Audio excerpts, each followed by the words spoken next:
Welcome to the Progress City Radio Hour. It's time for another Progress City Town Hall. My name is Michael Crawford. With me, as always, is Jeff Crawford. Jeff, how are you doing today? I'm doing well. We're getting closer and closer to the 50th anniversary of Walt Disney World. So just, it's like Christmas Eve around here. Exciting times. Yeah, it's really creeping up on us. Hard to believe. I mean, neither of us were there at the time, but still hard to believe we're getting to that point. It's really pretty crazy when you think about it. Yeah, I mean, Disneyland felt so old. It's not that much older than Disney World now in the relative way. It's nuts. That is true. Yeah, I saw something the other day that just kind of offhandedly referenced that, you know, the fact that Disneyland was 16 years old when Disney World opened. And man, that's nothing at all, really. Right. It's pretty wild. We have today for our town hall something I'm very excited about. Someone who was there from the very beginning and who has been there from the very beginning. Jeff, who are you talking to today? We are lucky to have Mr. Pat Terry Jr. on the show today. Pat was a banjoist with his father for years. They were a strolling banjo duo in the Magic Kingdom from opening day. He was a 2011 Walt Disney Legacy Award winner and a 2016 Banjo Hall of Fame inductee. So quite the pedigree and quite the guy. Yeah, a big name both in the Disney World and without a major presence in the banjo community. And I was so excited that you were able to get Pat, that we were able to talk to Pat. I'll make a note for listeners. Jeff does this interview solo. I had a last-minute commitment. I was unable to attend, but and I was super jealous because Pat is a funny guy and has all the stories. He did all the things that, you know, all the things that we talk about on like every episode. It seems he was there at all those places. That's right. Yeah, he had a real on-the-street view. Literally, he was walking around, seeing what was going on, and hearing about him and his relationship to his father, which you all will hear. It's just an incredible story. So that's right. Well, without further ado, let's get to the man himself. Here's Jeff speaking to Pat Terry.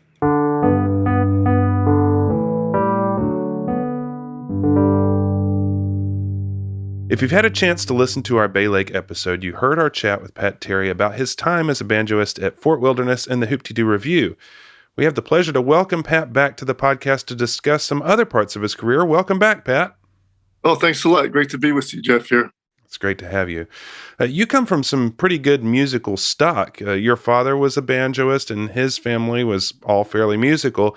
I wonder if you could talk a bit about your father and his background. When he was young, of course, he followed in his family's footsteps of being musical, and he and his three brothers and sister, they all played a lot of different musical instruments. But my dad gravitated towards the banjo. Even though he played other instruments, that was where he decided he was going to lean on. Where did all this musical talent come from? I mean, it's amazing. Everybody, was your grandfather or grandmother musical? His mother played the keyboards and like piano and organ.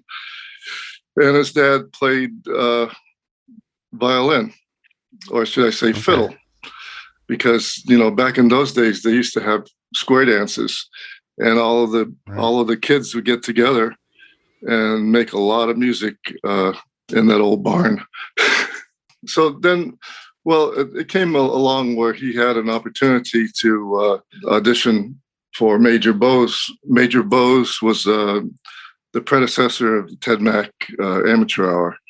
It was a contestant thing, and he won that show and started traveling from city to city with Major Bowes, and then you get to a point where he went to an audition with Horace Height, who was a big band leader at the time, And he had a similar kind of a show where they had a lot of different kind of acts, musical acts and stuff.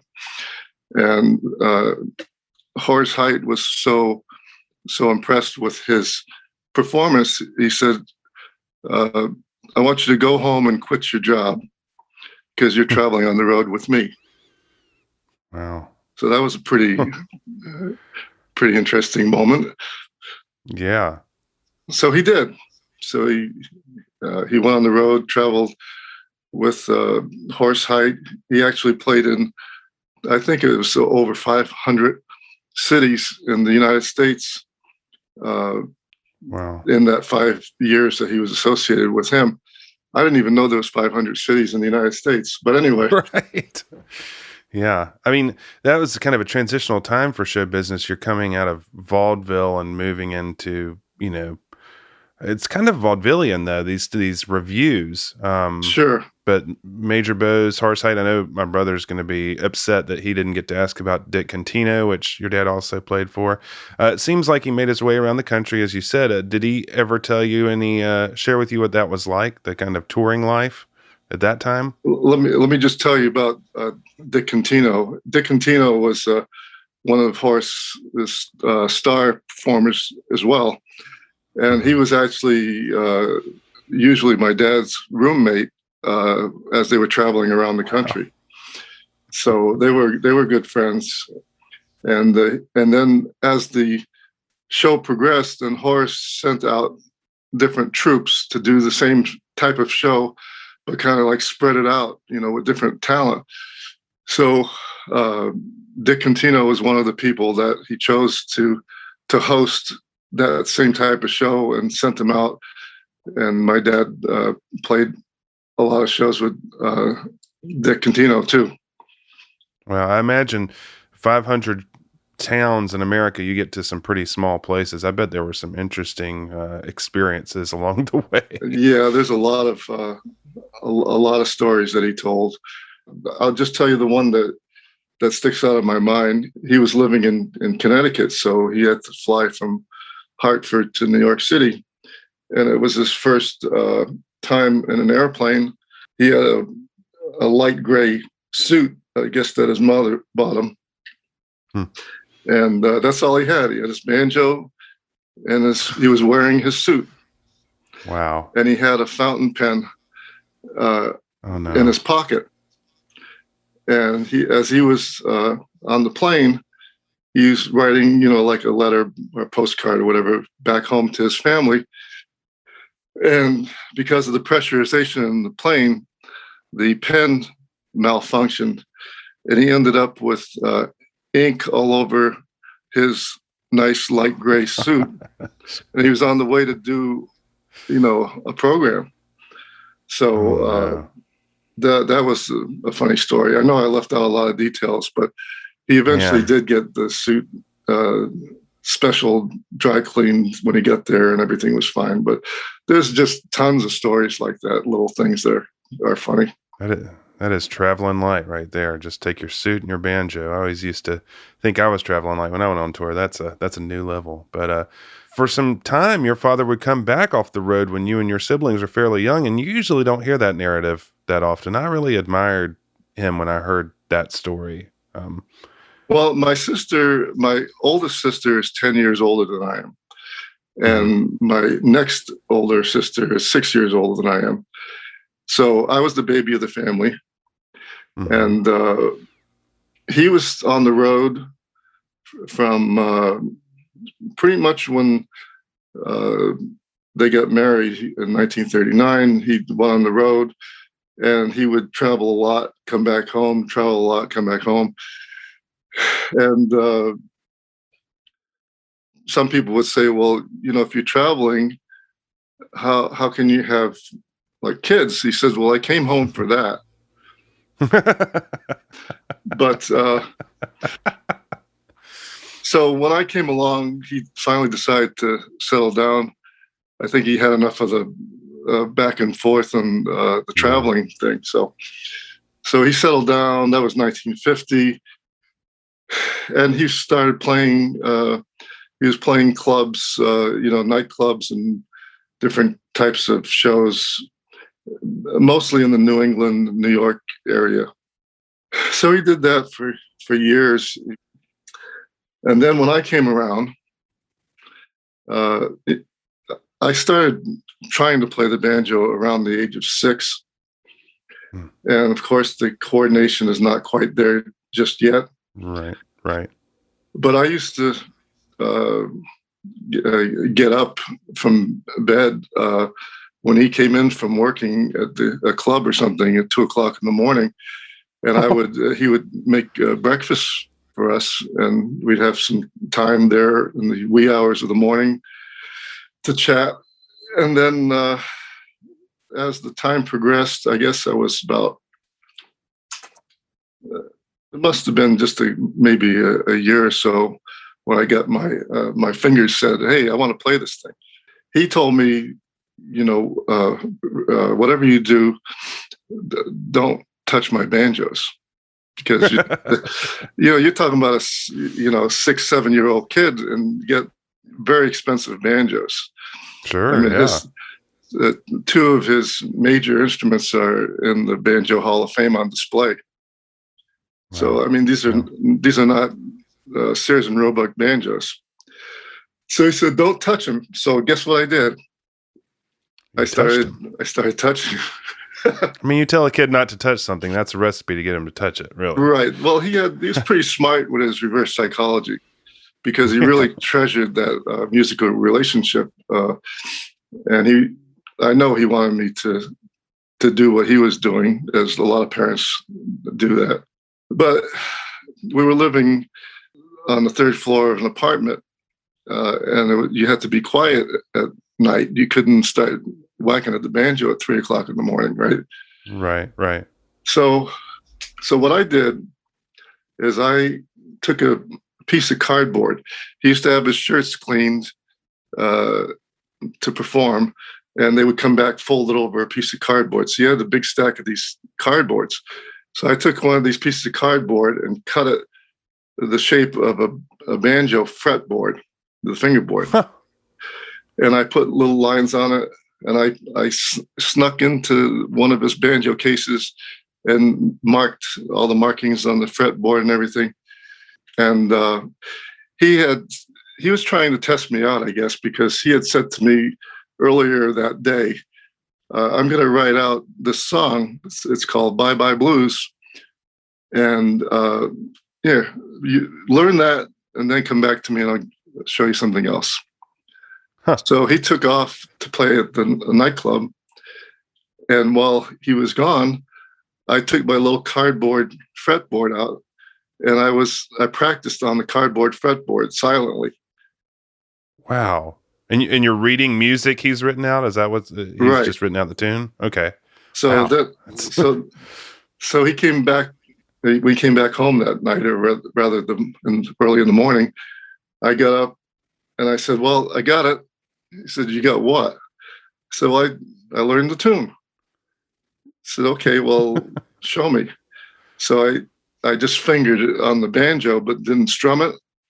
Uh-huh. And he was really impressed, and that was the beginning. And by the time I was, I guess by the time I was 9 years old, I was good to go as far as on stage. So he used to sneak me into the clubs where he played.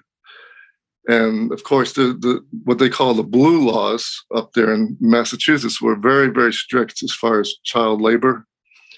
Right. And I mean, you couldn't bring a underage kid into a bar or a nightclub or any place they served alcohol, and you couldn't have them work for money for more than like a couple hours a week, and it couldn't be after like 8 p.m. And it's like there's so many restrictions.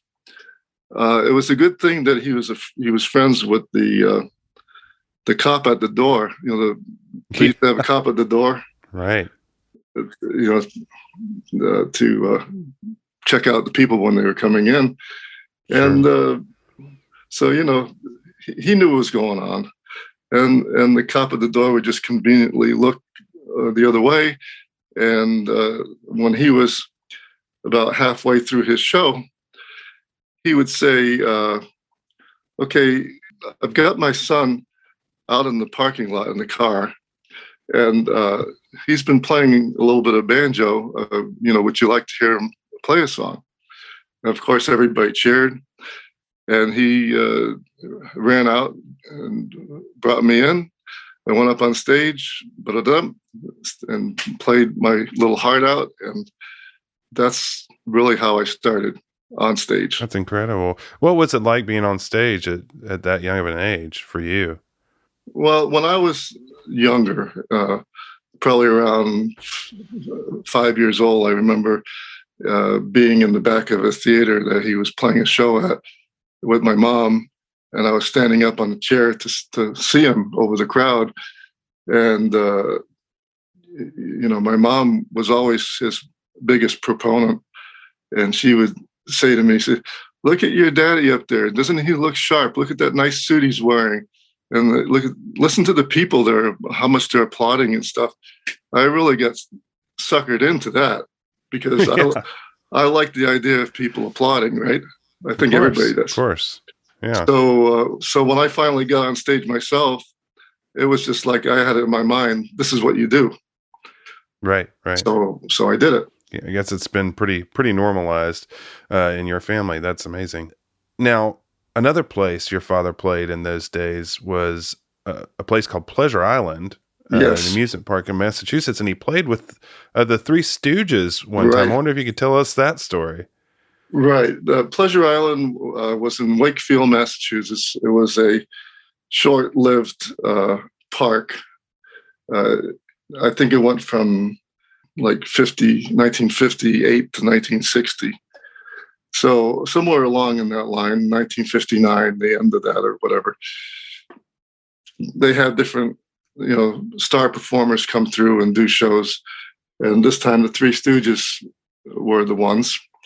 And my dad was kind of the top of the heap as far as musical performers there. So the manager introduced them to the Three Stooges, and Curly had his big briefcase with all the music for full orchestration, harps and everything under his arm. I mean, just big fat book of music. And he says to the manager, he says, where's the orchestra? Where's the band? And he points to my dad. He says, right here. So my dad backed them up for their shows, just the banjo, and did a great job. I can see that working. That's funny that they had parts for a full orchestra to do their show. That's amazing. Well, they were pretty popular over the years. Of course, yeah. In 1962, your father would play a show called Disneyland USA at Radio City Music Hall, and this show was kind of a big move for Disney to establish themselves with East Coast audience. Did you have a chance to attend that? Do you have any memories of what that show was like? Yes, I do, and that was the first time that he played at Radio City Music Hall, and he was always a big backer of my career. Just we were like a mutual admiration of each other, because I really, loved what he did. He certainly loved what I did. So we got along like two peas in a pod.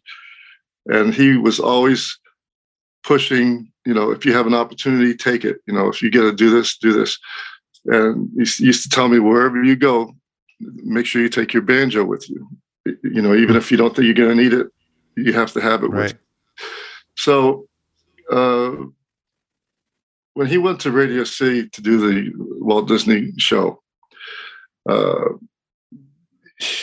I really wanted to meet Walt Disney. Of course, everybody would, right? So, right.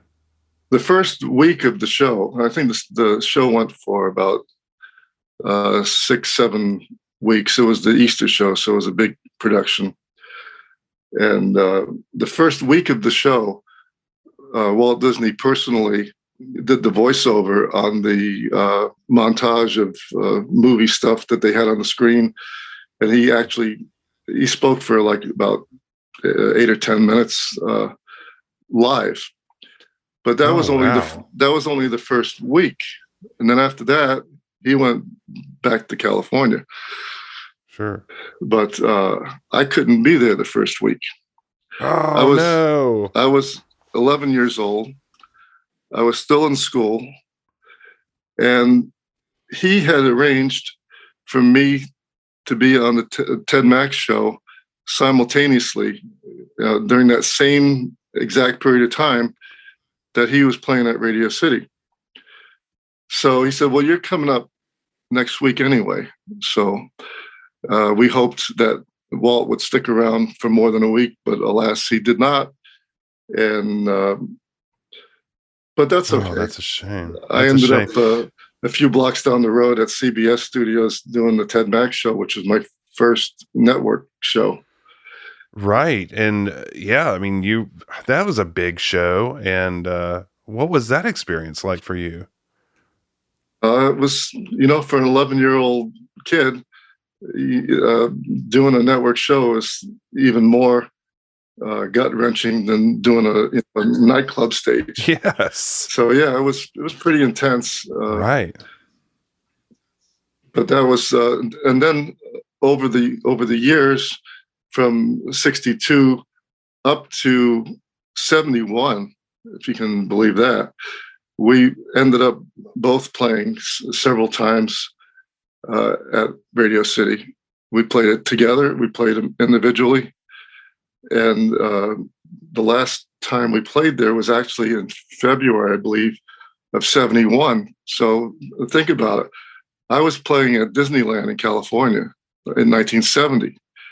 Mm-hmm. And then at the end of the summer, came home and then went back for Christmas through New Year's, and then came home, then went back for Easter.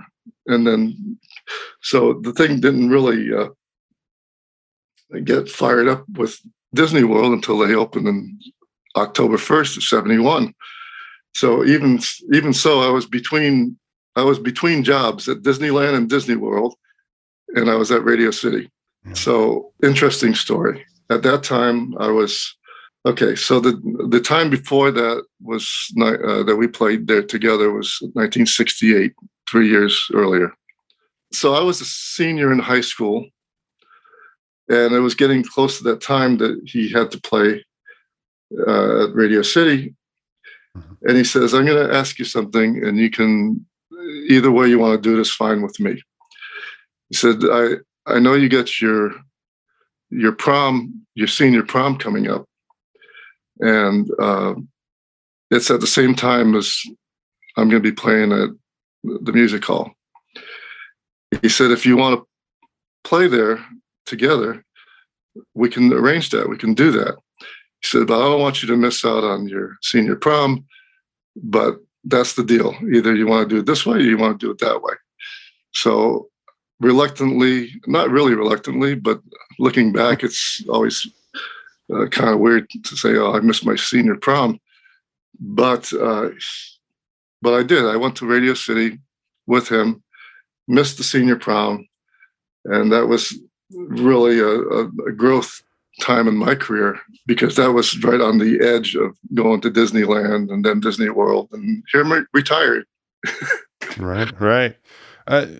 Yeah, I mean, I think you made the right decision. There's something really set apart about Radio City Music Hall. It's just a beautiful place. It's a fun place to play. The productions they do are incredible. You talk about this Easter show. Your father, did he play banjo with the Rockettes? Did I see that? And they were all playing banjo in this show, the 1962 show? Yes, that's correct. They had How did that work? The producer, Leon Leonidoff, he had this vision of, okay, we're going to get all the Rockettes here. What was there, 30 of them, I think? Something like that. And we're going to get them. We're going to get them all banjos. And this is a very specific vision he had. And he told my dad, he says, and you're going to teach him how to play, like in a few days, while we're rehearsing. And So they got all these inexpensive, K, I think it was, banjos. Mm-hmm. I think they paid about $50 a piece for them. So they get all these banjos in, and then get all the girls into the rehearsal room, which was rather large, and they all got banjos. And he says, "Okay, girls, now Mr. Terrio here, he's going to teach you how to play the banjo, and I want you to be playing by the time I come back. I'll be back in about maybe 2 hours." So I mean, he was like the boss. He was the closest thing to a deity they had there. Right. But so he said, "I'm going to be back, and you girls are going to be playing the banjo." And he didn't say "or else," but he meant it. So he left, and so you get these 30 rackets, 30 banjos, plus my dad and his banjo, and the Leonidoff storms out of the room, and the girls all start crying because they're showgirls. They get these long nails and stuff. Oh, I know. Yeah. So just the thought of having them to cut their nails all off so they can play a tune on the banjo was frightening to them. Right. So my dad said, don't worry, you'll be fine. He taught them a few simple chords, and in the overall scheme of things, when you know how noisy it is for one or two banjos to be playing, figure 31 banjos are playing now. It just by fills yeah, and it kind of fills the room with a lot of music noise. Mm-hmm. Anyway, theatrically, it went great. I mean, it looked fantastic. Oh, I'm sure. And everybody was pleased, and I'm sure they pumped my dad's mic up to kind of override the stuff. But yeah, that was the 30 banjo spectacular. That does sound spectacular. You would also do one and a show with your father called Words and Music. It was an Irving Berlin show. What was that one like? Right. I'm a big Irving Berlin fan. What was that show like? Well, Irving Berlin wrote so many songs. Yeah. People would know most of the songs that he wrote, although they may not attribute it to him. Right. But he wrote a lot of songs. He wrote he even wrote "God Bless America." Right. You know. Yeah. So so the whole show was based around all of his songs that he wrote throughout the whole show. And we played a few of his songs, and of course the orchestra backed us up, and it was a typical Radio City moment. What was it like? So during the 60s, you kind of really get official as an act with your father. What was that like? What was that transition like for you to be up there with him kind of professionally now? Well, we got along great, and we played together. We played together. You know, we knew what each other was doing, and it was a really good feeling to be playing music like that together. So he told me what to do, and I did it, and I smiled, and that was it. Seemed like a really gracious guy to people. Oh, he was a lot of fun. He was more fun than me, if you can believe that. If you say so. He was a character. But then I was taking a break from college, and I decided to go out to LA to visit a friend of mine. And I had never been out to the West Coast. Mm-hmm. But I went out there alone with my banjo, because my dad's orders, you got to bring your banjo. Of course. So I went to the public library there, Cambridge Public Library, which is almost as big as the Boston Public Library. I looked in the yellow page phone book of LA. They at that time they used to have, real phone books of major cities at the library. Wild. So I went to the theatrical agency listings, and I copied the names and addresses of agents in LA. So here I get this. Here's a young kid pretty much emulating what his dad would have done in the situation. Right. And I wrote I think I wrote a dozen letters and enclosed 8x10 publicity photo. And I told him I was going to be in the area for a couple of weeks. If you had any gigs for a banjo player performer like me, I'd be happy to meet with you. And I don't know if that was arrogant of me to ask that, but I sent these out, and I really didn't expect to hear from anybody. Sure. Because who was I to them? So I did get 2 letters of response, and one of the letters was an agent. His name was Harold or Hal Jovian. And he said, I'll be happy to meet you when you come and see me. So I did. I want to meet Mr. Jovian. And he's a real nice guy. He said, you're going to think this is crazy when I tell you this, but I know the music business, and your type of playing an act would do well at a place called Disneyland. And at that time, I didn't know even though I had seen that production at Radio City, there's no, I couldn't fathom what it was like to be there. Sure, yeah. So he said, you got to check this out. And that's what I would suggest. So I said, thank you very much. And then next few days, my friend had a day off from work, and we went, I think it might have been on a Saturday. We went down there to Disneyland, which is about a 30-minute drive to the Anaheim area. And we went there as tourists. I had never been there before. He wanted to go on all the rides and all this stuff, and I just wanted to hear the music. So I went to New Orleans Square. Sure, yeah.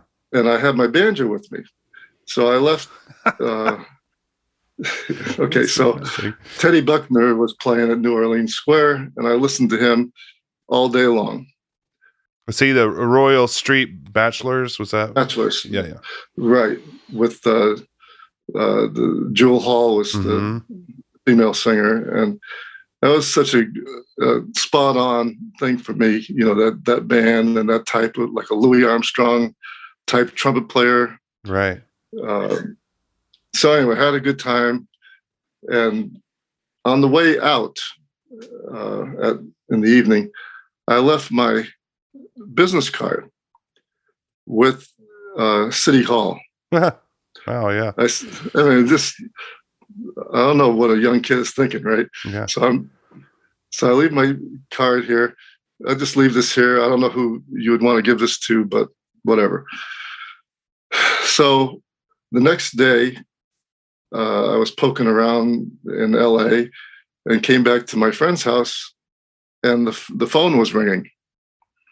That was a long time before cell phones. Sure. If it had a cord on it, you had to answer it, right? That's right. So the guy at the other end said, I think I recognize your name from the business card.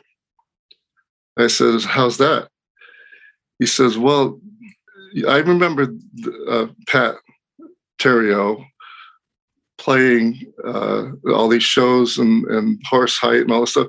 He was reading to me my dad's bio, pretty much. Wow. He says, if he's your father and you're the junior and you play like him, I want you to play here. So they wanted me to play at Disneyland. And you remember who was on that call? Who that was? Who called you? I think I talked to a couple people on that phone conversation. The leader of the band that they wanted me in, his name was Little Red Blunt, Blount, Blunt, Little Red, and he was a trombone player. And it was they had a group on the Mark Twain riverboat called the Banjo Kings. Right, the Banjo Kings. It had nothing to do with the Banjo Kings over here. Right. It's just a name, right? So so there was Little Red, and then there's Sonny Anderson and Chuck Corson. They were all the upper echelon of the entertainment department there. Mm-hmm. And they said they want to hire me, but because of the strict union regulations, they couldn't. So what do you mean? He said, well, there's, the union directory for musicians in LA is humongous. And there's like a gazillion banjo players, right, in that area. So they had to have an audition. So he said, well, don't worry about it. Just come to the audition. Everything will be fine. And we'll see you there. But my friend was going to work. I don't know where he worked, and I took the bus to go to Disneyland. Oh gosh! To go to this audition. Yeah. But it was a complicated thing because I had to go from his house to like the Port Authority, catch a bus, and It was like I had to take like 3 buses to get to Disneyland, and I missed my bus. Oh no! And I was on the way to this big, all-important audition, so I missed the bus. I got my banjo. Finally, I got there, and I was way late. And I walk in. I was all flustered. My hair is all messed up. I'm just like a mess because I just stressed out. And I go into the rehearsal hall, and there's about 20 banjo players, like 10 on each wall. And I walk in the back door, and the audition was basically over.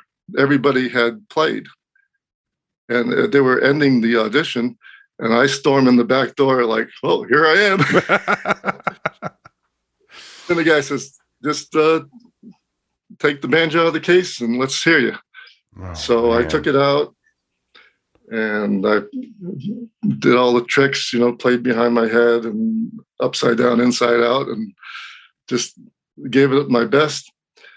So the guy, and I didn't know these people by name at the time. So he said, well, I want somebody else to hear you. So then he called upstairs to get, Sonny Anderson to come down. He said, play that song again. I said, oh my God, really? So I played that whole arrangement of Bye Bye Blues, that very first song. Oh, hey, there you go. Yeah. And he liked it. He says, wait right here. I got to go upstairs and get Chuck Corson. And he brings this other guy down. He says, Pat, play that song again. Now, meanwhile, you got 20 guys lining the walls with their banjos, and they're saying, who the heck is this kid? Right. So coming from out of town, I was a member of the union, but not of the local Los Angeles or Anaheim or any of that stuff. So it was a kind of an uphill travel. As it turns out, to make a real long story, just sort of long, they ended up hiring 3 banjo players for this group called the Banjo Kings. It was me and 2 other guys, Bernie B. Smith, who used to play the Gene Autry Melody Ranch show, TV show, and Charlie Strait, who was another banjo player. So it was 3 banjo players and a trombone and a tuba. That was the band. Wow. So that's when I was hired. So they talked to me, and they said, we're opening a park in Florida called Disney World, and we want you and your dad to be a part of that. So they were basically hiring me in the summer of 1970 to hold on to me like a placeholder until that time. Huh. So I found the phone booth. They used to have phone booths, like Superman used to use. That's right. I found the phone booth. I called home. And my mom answered the phone. I said, "Mom, I'm still here in California. And I just want to let you know that you and Dad and us kids and the 2 cats are moving to Florida." And I heard this. This is, like basically a young kid, right? Right. And my dad was always the one that got me gigs. Sure. So I said, we're moving to Florida, and there was a long silence. And she says, "I think you better talk to your dad." So she put my dad on the phone, and he thought it was a real crazy idea. But, I worked there the whole summer, and we made all the arrangements. And when it came time, we did move to Florida. Wow. What were your initial impressions of Disneyland as someone who just came in cold? I mean, and what was it like to work with the talent there?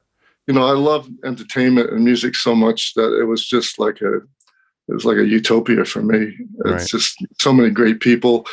They used to have not only the music that we, the musicians, would play, but the guest music that would come in. And being that you're in Disneyland, you could, after work, go to Tomorrowland stage or Fantasyland or wherever and watch all of the big groups of the time, like Temptations, Gladys Knight and the Pips, all these acts that they're local. So when they're not on tour or something, they'd bop down to Disneyland and do a couple shows. So it was really great. Yeah, and getting that local crowd to come in and stay at night. That's pretty cool. And then, of course, you have people like Wally Bogue at the Golden Horseshoe. I mean, just incredible talent everywhere you look.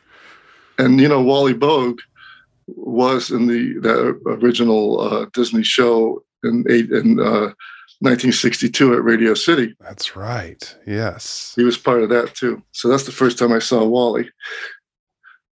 So they're saying this place is in Orlando, Florida. So when I got back home to Cambridge, Massachusetts, I'm thinking, okay, we're going to be moving to Orlando. What is Orlando? Where is Orlando? Right. So I went to the Cambridge Public Library again. And I went to look at the atlas, the maps, right? And I looked at the map of Florida. And I had no idea where Orlando was. So I saw Key West, I saw Miami, I saw Tampa, I saw Jacksonville, I saw Daytona Beach. And literally, as the saying goes, Orlando was not on the map.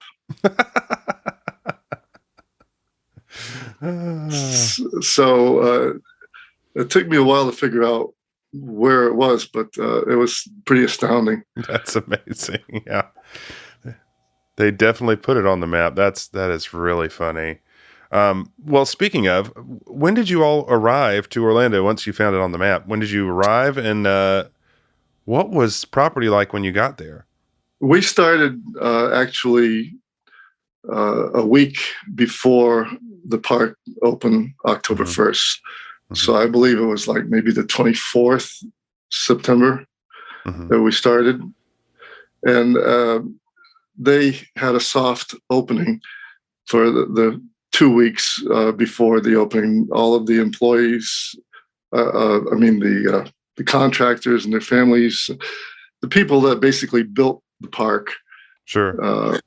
They had them come for those 2 weeks before October 1st. We came in a week before October 1st. Okay. And it was a soft opening, which was really good because everything could be, tested out. Mm-hmm. And, it was a good way to do it. They were very smart.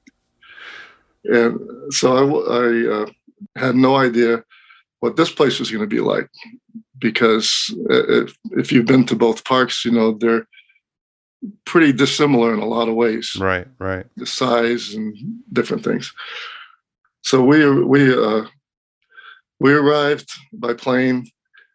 Well, it's too far to walk, but and they took us. They had somebody meet us and bring our stuff to a hotel while we were looking for a more permanent place to stay. They put us up for a while, and we were looking around for an apartment or house or something. And so then, that at that time, it wasn't Orlando International Airport. Sure. It was a very small McCoy base as an Air Force or Navy. Anyway, it was called McCoy. It was just like a little shack building, and it was very small. Right. And of course, that grew astronomically.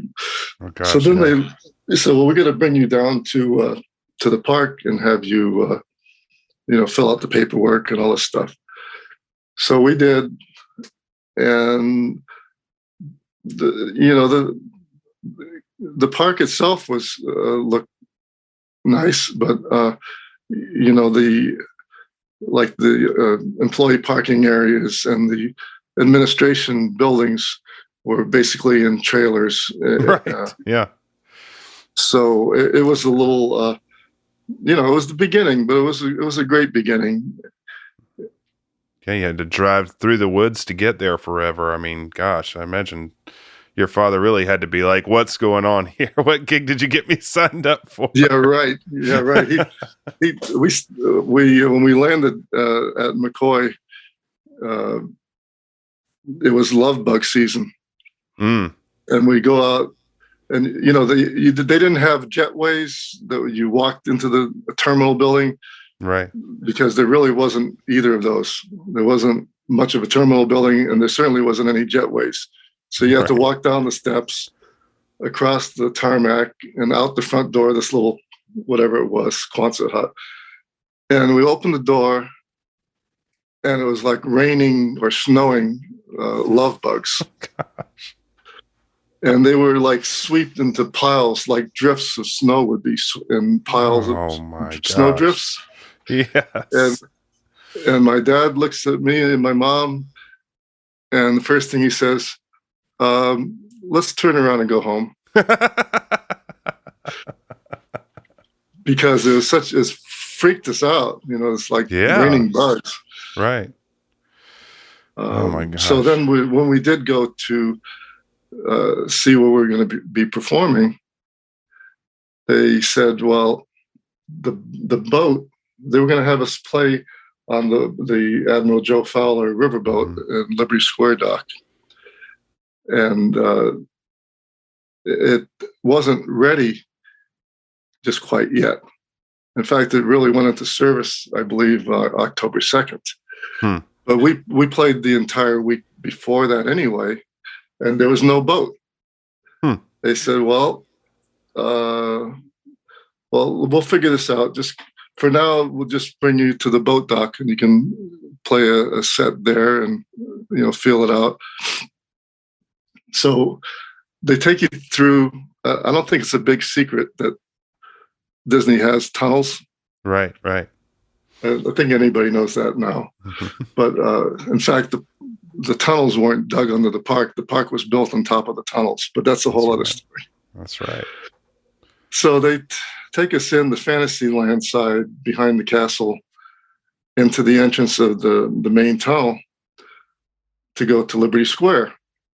And up to that point, we didn't see anything except maybe the tip of the spire of the castle. Yeah. So we had no idea. So we go down this long hallway tunnel, and it was just gray concrete. They hadn't painted it or anything. Looked like well, never mind. Anyway, so we get to Liberty Square. We go up the elevator to our dressing room, and they pointed us to this door. It says the boat dock is right over there. Just go over and do a show, and we'll tell you what to do then. So when we walked out there wasn't that many people in Liberty Square, but I did notice that the street was whatever it was, asphalt or whatever. It was black, which is not unusual. Right. So we do our little show on the boat dock, and we walk back to the dressing room, and guess what? The street wasn't black anymore. It was red. They had put this non-slip coating during the time that we were doing our little show. Huh. So the street turned red. Knocking off the punch list. I mean, that had to be wild. We talked to Scott Gerard about landscaping. I know they were doing that up until the morning of the first. So I'm sure they were just trying to do as much as they could in a short amount of time.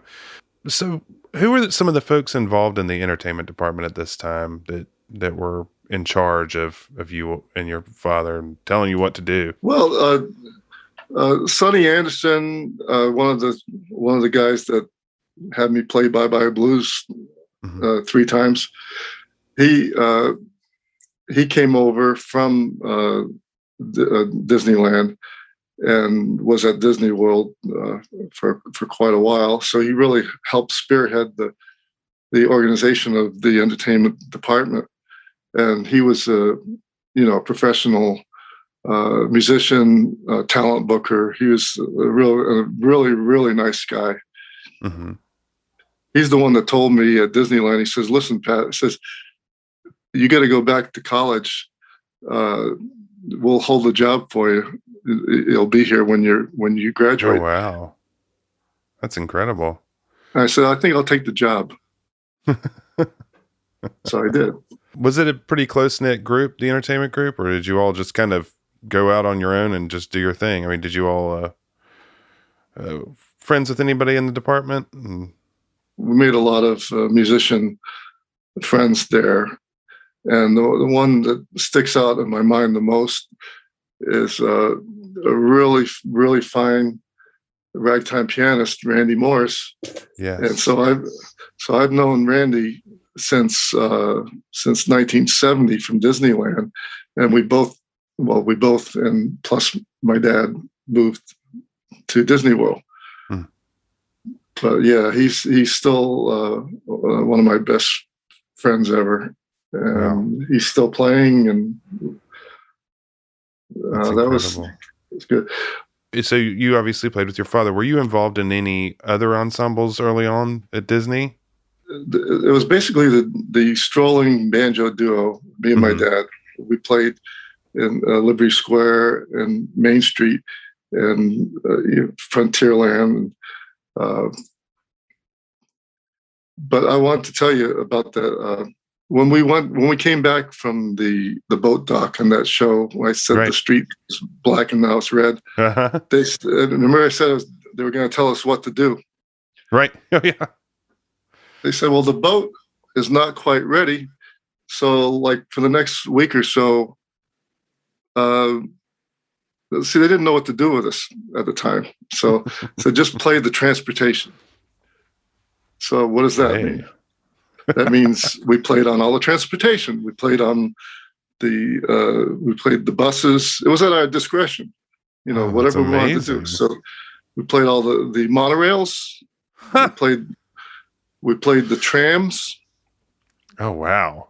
You remember the trams? Of course. Yeah. That they rode from the TTC over to the Magic Kingdom when they were doing that. Yeah. And they went under the aqueduct or waterway that connects Seven Seas Lagoon and Bay Lake over by the Contemporary.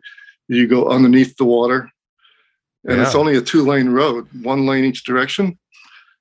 So with this tram with a dozen cars full of people and these 2 crazy looking banjo players, and get to that point, and it's almost like the tram stopped because it was so heavy.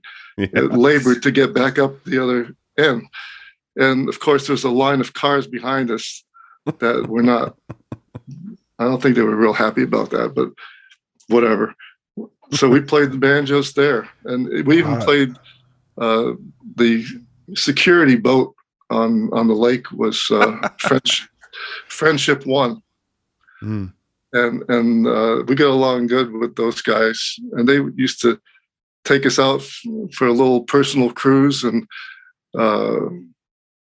it was just a lot of fun. Yeah, I bet what a cool experience for somebody to, take that tram because everything else is too crowded, and then there's already you got the live entertainment coming on the tram. I bet that just made people's day start off right. Well, it was a lot of fun, and then finally the boat, our ship came in, as they say, and we get to play on the dock and play shows on the boat, which was reminiscent of when I played on the Mark Twain in Disneyland with the Banjo Kings. Sure. It's yeah. kind of that kind of a thing. Wow. Yeah. Did you have any other venues you particularly enjoyed playing around during this time? Yeah, well, we other than we did so many different kinds of shows, convention boat cruises on the lake. Mm-hmm. And a lot of shows at the Contemporary. There's the big show there for us was called Bourbon Street Review, which was a variety show themed, and we used to do that usually in the Ballroom of the Americas. So that was a lot of fun. And then of course we did other events like that, and we did the special things for holidays and New Year's Eve things. And, one of the events that we did that sticks out in my mind is we played at Town Square area, when you first come in. Mm-hmm. And it was the evening, the park was reserved for dignitaries. And there was thousands of dignitaries, and these dignitaries were like kings, princes, presidents, countries, that kind of thing. I mean, that was pretty outstanding. Yeah, there was no normal people there, including us. Yeah, right. And then, of course, Pioneer Hall came along. Yes, and the hoop-de-doo, and so it was always very interesting. Yeah. Then my dad, after 10 years, my dad retired, and I started playing with the Pearly Band, right, in Fantasyland. Now, the Pearly Band, was originally from Mary Poppins movie. Sure. It was a cartoon jazz band dressed in brightly colored outfits with pearly buttons all over the place. And that's where the Pearly Band originated from. So we played trad music, traditional jazz, and Disney songs. And after being with that band for a while, then Epcot was going to open. That was October 1st, 1982. Okay. Right. So the whole month of September, we were in rehearsal to switch from being the Pearly Band at the Magic Kingdom to the Pearly Kings and Queens group at the UK Pavilion World Showcase at Epcot. And of course, the reason why it took so long is a whole different book of tunes, a whole, and also a different costume. Instead of the brightly colored things, we had more like a authentic gray pearly suit like the Cockney street performers would wear. Sure. And being in the UK, we had to speak with a Cockney accent. Oh boy. So they hired a voice coach and taught us how to speak with that twang, the Cockney accent. That's incredible. So we did that. So would you just perform in the street at the UK Pavilion? Is that where you were playing? Yes, I think the years that we worked there. Other than that, the major things would be the parades that they had, which were really extensive and long. There were big parades. Were there any acts in the early days that you kind of gravitated towards enjoying? I mean, you were probably so busy doing your own stuff, but any of the groups that you thought were really great from early on? At the Magic Kingdom, from the very beginning, they had the Disney World marching band. Right. And that was a marching band that was made up of pretty much the best of the best musicians anywhere. So it wasn't just like a high school band. This was like if you took all these people, like my dad was, that was on the road and they did shows and they were here and there and everywhere. These were really, really good people, like the best saxophone players you could find anywhere, and that kind of thing. And so that band was a really, really outstanding band. And that band also broke into smaller groups like the sax quintet and different things that play through the park. That makes me think of a question I have. Do you remember a band called the Town Band? Yes. That played on Main Street?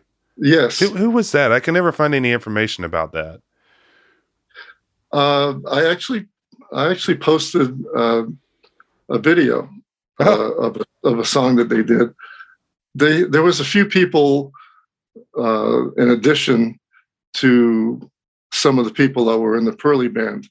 Mm-hmm. So that the Town Band kind of preceded in some ways the Pearly Band. But the Pearly Band did play pretty early on.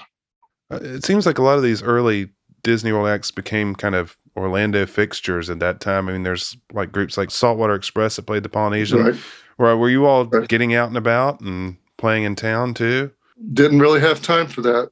Yeah, I wouldn't think so. We were working 6 days a week, right, in the park, and I still have my two nights at Pioneer Hall, and plus all the conventions and stuff that we did. So it was pretty busy. Yeah. Do you have any special memories of the grand opening of Walt Disney World? What were you all doing during that? The grand opening was so grandiose. There's so many people involved in it. The parade, for instance, the grand opening parade was so long that when the bands would step off at Town Square, there was still bands that haven't exited Frontierland, Adventureland area. Oh, wow. The parade was actually literally a mile long. Okay. So they didn't really need us to be in that particular thing. Right. So I just stayed on the looking out our dressing room rooftop and watched the whole parade go all the way around from the castle, all the way around the other side. So it was, we played a lot of special things for the grand opening, like the thing I told you about Olga Corbett. And yeah. So we did a lot of special things. Well, where was your dressing room? The dressing room was above the Diamond Horseshoe and what do you call it? The Liberty Tree Tavern. I was just brought up in my mind because our dressing room had some pretty outstanding groups that were with us in that room. The Fife and Drum Corps. Yes. The Fife and Drum Corps at the time, on any given day, it was 20 people. Wow. Yeah. Just the Fife and Drum Corps. Okay.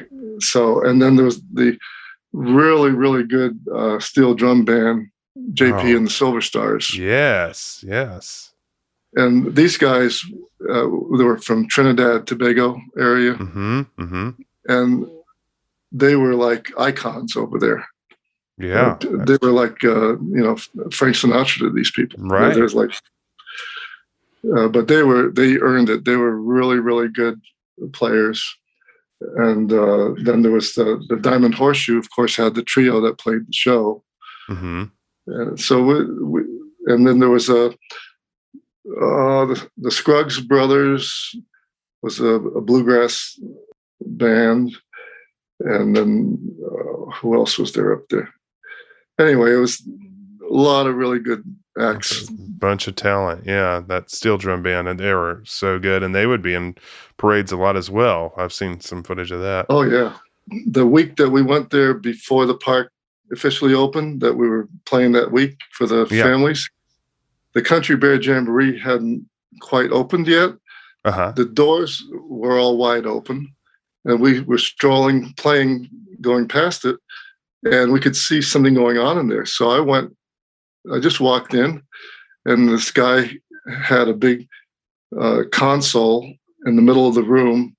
I don't know if it was just audio or audio animatronic, but he was programming all of the figures, like how cool. Huh. Wow. So that's just, you're just really there seeing it all happen. That's incredible. And that's where the Mile Long Bar, that's where the people empty into from the Country Bear. So my dad and I used to play for all these people, but it was interesting watching them, program all these audio animatronic things. Yeah. We missed the Mile Long Bar very badly. It's a cool little place. Sure, it was a lively crowd in there. Just seen the Country Bear Jamboree. Is there a tiny stage in there that you would play on? We used to play, when you walked out of the Country Bear Jamboree, the three talking animal heads on the wall would keep singing the same song, come again, come again. And so all the people would empty into that Mile Long Bar area, and that would be a prime target for me and my dad to play in that area. Not on a stage per se. We were still just kind of strolling around. Yeah, it seems like you all had a lot of autonomy. You could go places and make stuff happen. Well, how many sets would you do in a day generally back then? Probably about 8 or 9, maybe. I'm thinking. Yeah. That's a lot. So we've also talked on this podcast about Studio D down in the Utilidors. Did you ever have a chance to get to record there? Or can you tell us a little bit about that facility, if you did? Yeah, actually, you mentioned Tom Durrell one time before. He was the head engineer there, and we hit it off pretty good there. I used to love hanging out there at Studio D because you could actually watch them play the parade live, and they had this 2-inch analog tape that had was it 24 tracks or whatever, and they would program it, and they had cameras that they could see different areas of the parade routes, and they would stagger the audio so that everything would match up. So that was fascinating. And then of course behind there was Dax Central, where they had all the audio bin loop tapes and like carts, so like they look like 8 tracks, right? And those would play all the sounds for everything, every sound effect on every attraction. It was very fascinating. But your question was about the recordings. Yeah, we did some recordings there, and we also did this album, the Souvenir. Hold on, I got a copy of this here. I want to get the name right. This is a picture disc, pick disc. And they did a few of these. They did one for American Parade. They did one. I forget what the other one was, but this was the first one. It's called A Musical Souvenir of Walt Disney World's Magic Kingdom. Yes. And there's a picture. You can see me and my dad on the face of the disc. That's right. The Castle, Mickey Mouse. I think that's the Kids of the Kingdom, the Dapper Dans, the Scruggs Brothers, the Steel Band, Fife and Drum Corps. These are all on the face of the actual disc. We have talked a lot about this LP in regards to when we did an episode on the 1980 soundtrack. It lifts a lot of stuff from this LP. How did this come about? And I mean, it's such a cool idea that they just record all the live entertainment. And I'm curious what you were involved in on that record. Well, each of there's 15 tracks on the record, 8 on one side and 7 on the other. And let's see, it was the Disney World Band, Dapper Dans, Sax Quintet, Main Street Pianists, otherwise known as the Coke Corner Pianist at the time, the Pearly Band, before I was in the Pearly Band. The Banjo Kings is what they called us, but it had nothing to do with the Banjo Kings that I was in Disneyland with. So we played Swanee River. Okay. Fife and Drum Corps played a couple tunes. The Kids of the Kingdom, Town Band, the Tavern Singers. A lot of people don't remember the Tavern Singers. They used to play in Liberty Tree Tavern, And there was a polka band, the Bluegrass Boys, which was the Scruggs Brothers I was telling you about. The Mariachi Chaparral. The mariachis were an excellent group too. And Steel Drum Band, and then the Disney World Band played another one. Okay, so is it you and your father are the Banjo Kings on this album? Is that correct? I think the reason why they called it the Banjo Kings instead of the Banjo Duo is because they actually, when we recorded our songs at Studio D, they added drums and tuba. Right. So there's actually a 4-piece. So we weren't a duo; we were a group. Well, this is a mystery solved because I could never figure out who exactly was doing that. Very cool. I love that record so much.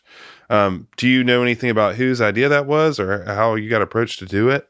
I really don't know the background of who came up with the idea. I think it was Jim Christensen and Bob Yanni, probably. But a lot of people love that record. They collect it. People love that record. It's really unique. It was published in 1973. Mm-hmm. So it's some of the earlier groups represented there. Right. Very cool. Well, jumping back over to Epcot, any acts at Epcot that stick out in your mind that were special? Well, some of these groups ended up going over there too. Right. The Fife and Drum, the mariachis. Mm-hmm. And there was a trio that played in the France pavilion that was really good. It was the accordion player by the name of Bibi La Creme. Whoa, that's oui, monsieur. Yeah, that's right. And there was a guitar player, Jerry Marola, and there was I forget the bass player's name, string bass. But they had a little trio there. They were real good. And then, of course, the American Adventure had their scaled down version of the Fife and Drum Corps, then they had, of course, the singers and the American Adventure. That Voices of Liberty. Yeah, voices. They were great. Yeah, so many good acts. We just talk all the time about how this live entertainment is such a big part of what makes it special. Going to the theme parks, seeing the bands. Such a big part of the fabric of it. So did you stay at Epcot until the Hoop-Dee-Doo kind of took you on full time? Well, that's a good question. Actually, there was a little bit of a gap there because the banjo player that was playing the 5-night spot at the Hoop is Lowell Sparrow, and he was of retirement age, but he would never retire. So as soon as he did, I showed up for that audition and then get the 5-day spot. That had to be pretty exciting, I would think, to get there, because that was already so special to you. Well, we did. It's so hard to even estimate how many shows that I did there, because it was in the thousands. I don't know how many, because when I tried to count it one time, then I kept playing there, and then I went to 5 days, and it went from 2 shows to 3 shows. So it's very difficult to calculate exactly how many shows I played there, but it was a ton. Yeah, no doubt. In the 80s, you did branch out a little bit, got out of Disney. You did a little bit of, you did a magazine, International Banjo, and did some instructional videos, the Terry tapes. How was that time for you? Yeah, I started publishing things actually in 1978. And as far as the Terry tapes, banjo instructions, which were originally cassettes and then became CDs, and the VHSs eventually became DVDs, and my wife and I, and and Randy Morris was an assistant editor, and my wife and I spearheaded this thing, and we published it for about 5 years, and we get to meet a lot of people, and we did a lot of interviews. I interviewed Earl Scruggs, which was that was a blast. Wow. Yeah, that's pretty amazing. Wow. So as we look back on such a lengthy and consistently productive career, what are some highlights for you? I mean, what are some things we may have missed? One of the biggest highlights is in trying to think what year it was now, because it was a few years ago, but Disney started this the Legacy Award. Yeah, I think it was 2011, right? Yeah, yeah, you're right. It's 2011. Yeah, that was the first year they had the Legacy Award. That was really the highest recognition that you could get on property, and even your name tags were blue instead of white. Right. Yeah, everything was. So that was really, really a high point of Disney for me. That is so. Yeah, that's a well-earned honor, I would say. Disney World and Disney itself have changed so much in the last 50 years since the resort opened. What's it been like experiencing that firsthand? I mean, like you couldn't go and drop off a business card at City Hall anymore, I don't think. Well, you could. Yeah, you could. No, it was a career that you couldn't even dream of. You couldn't think it, because how can you extrapolate where Walt Disney's mind was coming from, right, and say, oh yeah, I'm going to be doing this, and this, and this. That was just like a dream. I don't think anybody could have predicted that. It's incredible. And then just how the property down there has had so many different kind of generations of development. You've been there to witness it from the very beginning. As a public-facing entertainer, that means you met a lot of interesting people over the years. Any of those that stand out in your memory, in addition to Olga, who we discussed in the other podcast? There's a few people that stick out in my memory. One was when I was at Disneyland, the leader of the group, Little Red, I was talking to you about. He said, well, he was from Vegas. He said, well, Pat, after the show, let's go for a couple days to Vegas, and I'll take you to see some shows. So we did, and I ended up meeting Louis Armstrong personally. Oh, wow. And that was a trip. I mean, we watched his show at the Blue Room at the Tropicana, and then went backstage and talked to him. I didn't know what to say. Yeah. What would you say? I did. I said to him, I can't believe that I'm meeting you, because I just studied about you at Berkeley. I was going to Berkeley School of Music at the time. Mm-hmm. I said, I just studied about your career in music history class. And now here you are. Yeah. And so there's not, what can you say to a guy like that? So I mean, he is one of the true giants. Yeah. he gave me his autograph, and then I went home and he hand addressed 9x12 envelope with a bunch of promotional things and sent it personally to me. That's in the mail. Amazing. Wow. That is an amazing story. And then, of course, at Pioneer Hall, the visiting celebrities used to love to come to the show and bring their family. Mm-hmm. And one of my favorites was Pat Boone. Oh yeah. We met I don't know, Steven Spielberg, and just the list is so extensive. I don't think anybody had tried to list that before. All the people that came. Yeah, I could see Pat Boone getting a kick out of the hoop-de-doo for sure. Wow, that is amazing. Well, thank you so much for taking the time to chat with us.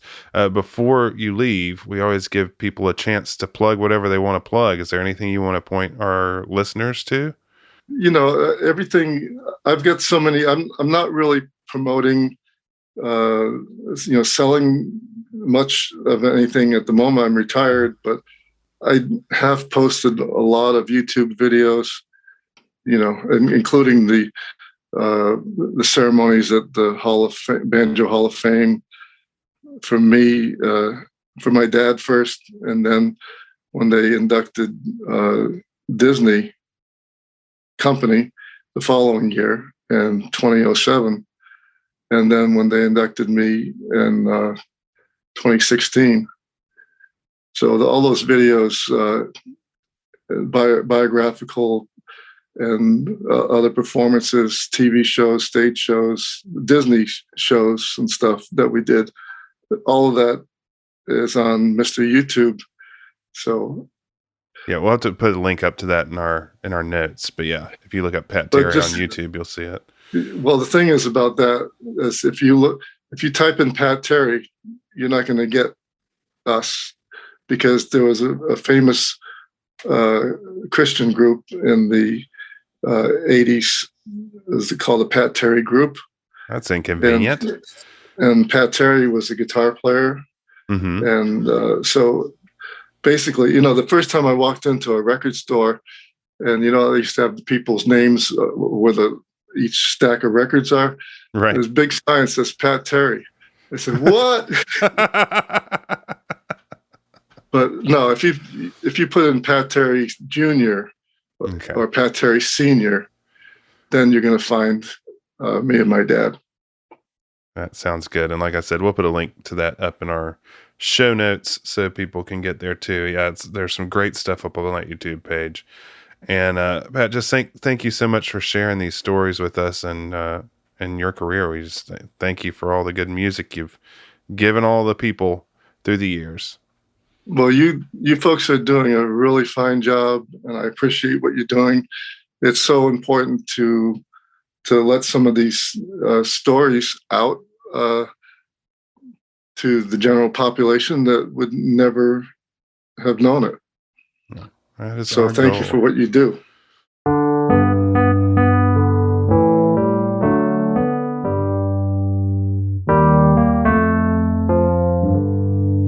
So that wraps up our interview with Pat Terry Jr. Quite an amazing bunch of stories there, Michael. Yeah, I feel like we say this every episode, but I mean it every episode.